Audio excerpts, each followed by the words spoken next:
Phase 4 आपला सगळ्यात शेवटचा फेज आहे आणि 3 महिन्याचा कालावधी संपला की फेज 4 हा चालू होतो।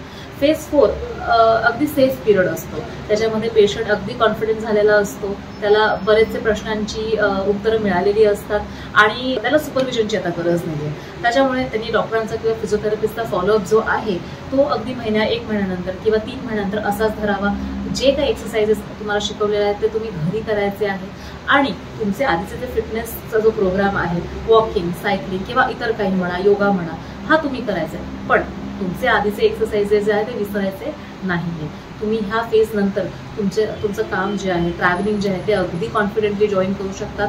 ऑफकोर्स एक्झर्शन करायचं नाहीये, कारण की आपल्याला तरी जपून राहायचं आहे इन शॉर्ट। आणि तुमचे कार्डिओलॉजिस्ट जे आहेत या बाबतीत तुम्हाला आणखी जास्त मार्गदर्शन करतीलच, फिटनेस सर्टिफिकेट देणारच आहे। सो त्याप्रमाणे तुम्ही तुमची ही सगळी ऍक्टिव्हिटीज चालू करू शकतात। फेज 4 मध्ये सांगण्यासारखं जास्त काही नाही, it is just an open phase आणि तुम्ही अगदी सगळं नॉर्मली करू शकता। थँक्यू।